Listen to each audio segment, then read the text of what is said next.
ناظرین، ایک دفعہ پھر آپ کو اپنے یوٹیوب چینل پر خوش آمدید کہتے ہیں، اور آج کا دن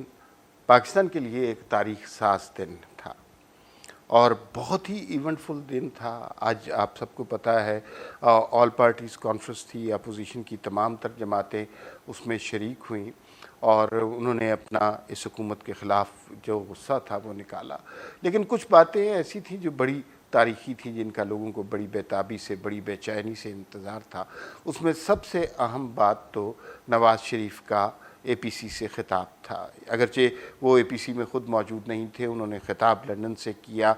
اور آن لائن خطاب کیا، لیکن اہم بات یہ ہے کہ بالآخر نواز شریف بول اٹھے، اور وہ جو ان کے بارے میں کہا جاتا تھا کہ وہ بہت عرصے سے خاموش ہیں، کوئی ڈیل ہو گئی ہے، کوئی معاملات طے ہو گئے ہیں، اس سب کی آج نفی ہو گئی۔ پھر بات یہاں تک نہیں رکی کہ نواز شریف بولے،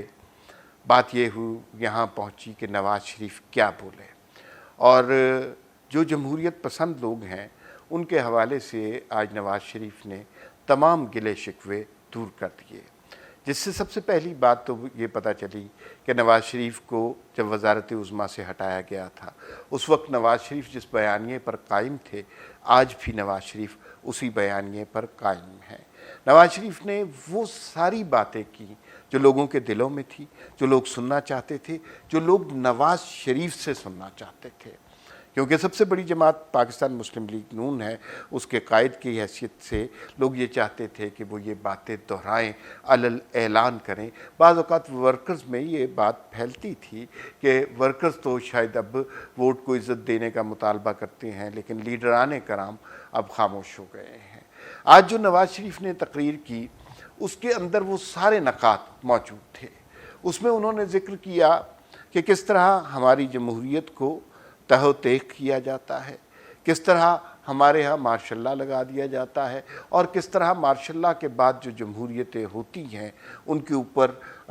جو غیر جمہوری قوتیں ہیں ان کا غلبہ رہتا ہے۔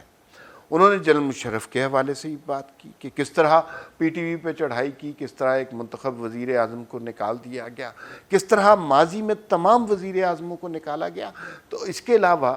انہوں نے بات کی عاصم باجوہ کے حوالے سے، جو کہ لوگوں کے دلوں کی بات ہے، اس لیے کہ کرپشن اتنا زیادہ ہو گیا ہوا ہے۔ اب ایک شخص کی، اور خاص طور پہ عمران خان نے اس بات کو اس انتہا تک پہنچا دیا ہے کہ اب کسی کے بجلی کا بل بھی زیادہ آتا ہے، لوگ اس کے اوپر کرپشن کا الزام لگا دیتے ہیں۔ تو ایک شخص کے اتنے زیادہ اثاثہ جات نکلے ہیں اور بیرون ملک نکلے ہیں، یہاں پہ ریکارڈ ٹیمپرنگ بھی ہوئی ہے، اس کے باوجود آپ صرف وزیر اعظم صاحب وضاحت سے مطمئن ہو جاتے ہیں۔ تو یہ سوالات بڑے اہم تھے۔ پھر اس کے بعد نواز شریف نے ووٹ کو عزت دینے کا مطالبہ کیا ہے، وہ تمام باتیں کی ہیں جو لوگوں کے دلوں میں تھی۔ اس میں جمہوری قوتوں کے حوالے سے، اس میں آئین کی سپریمیسی کے حوالے سے، پارلیمان کی بالادستی کے حوالے سے جو ساری باتیں کہی گئی ہیں، وہ تمام تر سننے کے لیے لوگ بے انتہا بیتاب تھے۔ اب مسئلہ یہ ہے کہ یہ تاریخی خطاب بہت سارے لوگوں پر بجلی بن کے گرا ہے۔ جو لوگ یہ سمجھ رہے تھے کہ نواز شریف اب شاید بیمار ہیں، نواز شریف اب کمزور پڑ گئے ہیں، نواز شریف کو بیٹی کا خیال ہے، نواز شریف شاید اب اس سیاست سے متنفر ہو گئے ہیں، یا نواز شریف کا اب اس ملک کی سیاست میں کوئی دخل نہیں رہا، ان لوگوں کو آج یہ بات واضح ہو جانی چاہیے کہ اس ملک کی سیاست میں اس وقت جو سب سے بڑا نام ہے وہ محمد نواز شریف کا ہے۔ نواز شریف کے اس تاریخی خطاب میں وہ تمام غلط فہمیاں دور ہو گئیں جو لوگوں نے ہمارے ذہنوں میں ڈالی تھیں،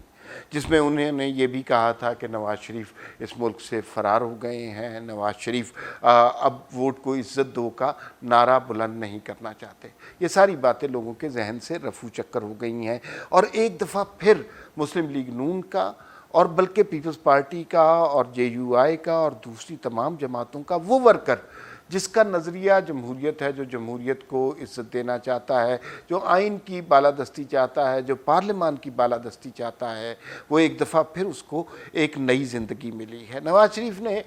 بہت زیادہ تنقید کی سلیکٹڈ حکومت پہ، ان کی معاشی کارکردگی پہ۔ انہوں نے واضح طور پہ یہ بات کہی کہ ایک سٹیج پر یہ ملک 5.8 کے گروتھ ریٹ پہ تھا اور یہ اب گروتھ ریٹ 0 سے بھی کم آ گیا ہے۔ انہوں نے باتوں باتوں میں یہ بات بھی کہی کہ یہ حکومت، اس کی کارکردگی، اس کی فارن پالیسی، بیرون ممالک سے ان کے تعلقات دراصل پاکستان کے وجود کے لیے خطرہ بن گئے ہیں۔ یہ ایک ایسی سنگین بات تھی جو بہت سارے لوگ کہنا چاہتے تھے، جو بہت سارے لوگوں کو نظر آ رہی تھی، لیکن کچھ لوگ خوفزدہ تھے، کچھ لوگ سیاسی جماعتوں کا انتظار کر رہے تھے۔ اس تقریر کے بعد، اس خطاب کے بعد لوگوں کو جو جمہوریت کی بالادستی چاہتے ہیں بہت زیادہ حوصلہ ملے گا۔ ایک اور نقطہ جو نواز شریف نے بیان کیا وہ صحافت کے حوالے سے، آزادی اظہار کے حوالے سے، کہ یہاں کس طرح صحافیوں کو اغوا کیا جاتا ہے، یہاں کس طرح لوگوں کی آواز بند کی جاتی ہے، یہاں کس طرح اخبارات میں خبریں روکی جاتی ہیں، یہاں کس طرح ٹیلی ویژن چینلز پر غیر جمہوری قوتوں کا قبضہ ہے۔ ان سارے قبضوں کے باوجود اگر لوگ جمہوریت چاہتے ہیں تو پھر جو بنیادی طور پر جمہوریت لوگوں کا حق ہے اور وہ حق انہیں ملنا چاہیے۔ اے پی سی کے اعلامیے سے پہلے نواز شریف نے یہ خطاب کیا اور بہت عرصے کے بعد بولے اور یہ بڑا ہی دبنگ خطاب تھا۔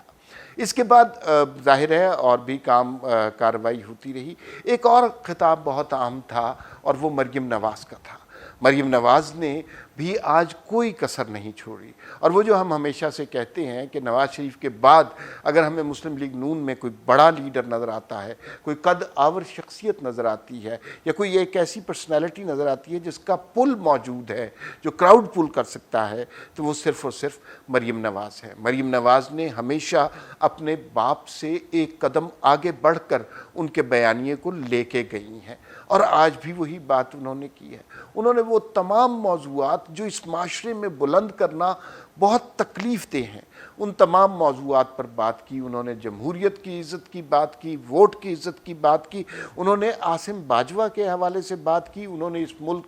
اس حکومت کی معاشی کارکردگی کے حوالے سے بات کی، جو کہ ایک بہت ہی خوش آئند خطاب تھا۔ اور حالانکہ وہ نائب صدر ہیں پاکستان مسلم لیگ نون کی، لیکن نواز شریف کے بعد ہمیں وہی ایک قائد نظر آتی ہیں، اور ہم نے دیکھا ہے کہ لوگ انہی کی بات سنتے ہیں، انہی کی بات مانتے ہیں اور انہی کی بات سننا چاہتے ہیں۔ اس عرصے میں ایک واقعہ یہ بھی ہوا کہ کل رات نواز شریف صاحب ٹویٹر پہ بھی آ گئے، اور ٹویٹر پہ انہوں نے صرف ایک جملہ لکھا جس سے لوگوں کے ذہنوں میں بڑی کلیئرٹی آئی کہ ووٹ کو عزت دو۔ اس سے پتہ چلا کہ نواز شریف آج کیا کہنا چاہتے تھے۔ مریم نواز کے خطاب کے بعد مولانا فضل الرحمان نے بھی خطاب کیا، اور مشترکہ جو اپوزیشن کا لائحہ عمل پیش کیا، اس اے پی سی کا اعلامیہ پیش کیا۔ دیکھیے اس کے بنیادی طور پر تو 26 نکات ہیں۔ وہ بلوچستان کے بارے میں بات کرتی ہے، وہ گلگت کے بارے میں بات کرتی ہے۔ اس اعلامیے میں ججوں کی سلیکشن کا طریقہ بھی ہے، اس الیکشن میں احتساب کے عمل کا بھی ذکر ہے۔ لیکن اگر اس سارے اعلامیے کو آپ غور سے دیکھیں تو بنیادی طور پر ایک نقطہ ہے جس کے گرد وہ 26 کے 26 نکات گھوم رہے ہیں، اور وہ ایک نقطہ یہ ہے کہ اس ملک پر سے غیر جمہوری طاقتوں کا تسلط ختم ہونا چاہیے۔ اس ملک میں جو جمہوری قوتیں ہیں، جو جمہوری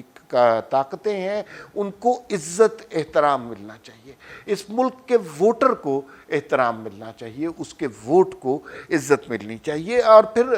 یہ جو پاکستان ڈیموکریٹک موومنٹ اپوزیشن نے ایک بنائی ہے، اور مشترکہ اپوزیشن کا اس کا جو لائحہ عمل ہے وہ بڑا کلیئر ہے، اس میں بڑی واضح چیزیں ہیں، اس میں کوئی ایمبیگوٹی نہیں چھوڑی گئی کہ انہوں نے بالکل بتا دیا کہ اکتوبر میں وہ کیا کرنا چاہتے ہیں، دسمبر سے وہ جلسے جلوس کرنا شروع کریں گے، اور اس کے بعد اگر ضرورت پڑی تو جنوری میں وہ استعفے بھی دے دیں گے۔ اب دیکھیے یہ حکومت انتہائی کمزور بنیادوں پر کھڑی ہوئی ہے۔ جس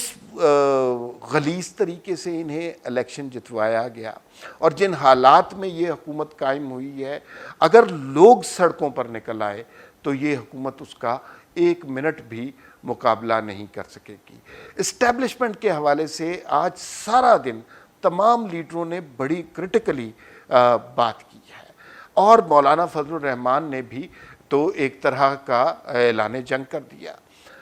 نواز شریف کی آج کی تقریر کا اور مریم نواز کی تقریر کا اور مولانا فضل الرحمان کے خطاب کا ایک نقطہ بہت اہم تھا جو پاکستان کے لیے ایک ہسٹوریکل مومنٹ ہو سکتا ہے، اور وہ نقطہ یہ تھا کہ اپوزیشن کی تحریک کا ہدف عمران خان بالکل نہیں ہے، اس لیے کہ وہ سمجھتے ہیں کہ عمران خان نہ جمہوریت پسند ہیں، نہ الیکٹ ہوئے ہیں، نہ کوئی قانونی قسم کے وزیر اعظم ہیں۔ یہ ایک کٹ پتلی سے وزیر اعظم ہے جنہیں لا کے بٹھا دیا گیا ہے اور ان کے ذریعے اسٹیبلشمنٹ اپنے کام کروا رہی ہے۔ انہیں بالکل ہوش نہیں ہوتا کہ ان کی حکومت میں کون وزیر ہے، کون آ رہا ہے، خزانے کی کیا صورتحال ہے، یا ڈیولپمنٹ پروجیکٹس کا کیا بن رہا ہے۔ اگر اپوزیشن مشترک ہو کر یہ بات کہہ رہی ہے کہ ہمارا ہدف عمران خان نہیں، غیر جمہوری قوتیں ہیں، تو یہ اسٹیبلشمنٹ کے لیے بہت بڑا لمحہ فکریہ ہے۔ پاکستان کی تاریخ میں اس سے پہلے اسٹیبلشمنٹ کے خلاف کبھی اس طرح کا مشترکہ لائحہ عمل سامنے نہیں آیا۔ اب دو طریقے ہو سکتے ہیں، یا تو جو اسٹیبلشمنٹ کا جارحیت کا رویہ ہے، جو اینگر ہے، ایگریشن ہے، وہ کبھی صحافیوں کے خلاف ہے، کبھی سیاستدانوں کے خلاف ہے، کبھی سول سوسائٹی کے خلاف ہے، کبھی ججز کے خلاف ہے، وہ اینگر جاری رہے گا، جس سے مزید ڈیوسٹیشن ہوگی۔ اس لیے کہ جو عوام میں اب غصہ پیدا ہو رہا ہے، اس کو اب سیاسی جماعتوں نے اس کی توثیق کر دی ہے۔ یہ بڑا ہی ضروری کام تھا۔ تو اگر اسٹیبلشمنٹ اپنا ایگریشن جاری رکھے گی تو ڈیوسٹیشن بڑھے گی، لوگوں کو اور زیادہ غصہ آئے گا، جس سے اسٹیبلشمنٹ کو نقصان مزید ہوگا۔ دوسرا طریقہ یہ ہے کہ اسٹیبلشمنٹ کو اس سٹیج پر سوچنا چاہیے اور ایک قدم پیچھے ہٹنا چاہیے، اور اس ملک کی جمہوری قوتوں کو اپنے کام کرنے دینے چاہیے، اور اس کا واحد ٹیسٹ یہ ہوگا کہ اگر کسی سٹیج پر یہ فیصلہ ہوتا ہے کہ اس ملک میں منصفانہ، آزادانہ اور شفاف انتخابات کرائے جاتے ہیں، جس میں ایجنسیز مداخلت نہیں کریں گی، جس میں اسٹیبلشمنٹ مداخلت نہیں کرے گی، جس میں آر ٹی ایس نہیں بیٹھے گا، تو پھر یہ اسٹیبلشمنٹ کی طرف سے ایک خوش آئند کام ہوگا، اور اس سے پتہ چلے گا کہ اب شاید انہیں بھی لوگوں کے، سیاسی جماعتوں کے اور ووٹروں کے جمہوری رویے کی سمجھ آ گئی۔ اگر ایسا نہیں ہوگا تو پھر یہ ایک طرح کا اعلان جنگ ہے، اور دو سیاسی قوتیں اور غیر سیاسی قوتیں آپس میں لڑیں گی۔ دیکھیے آنے والے دنوں میں کیا ہوتا ہے۔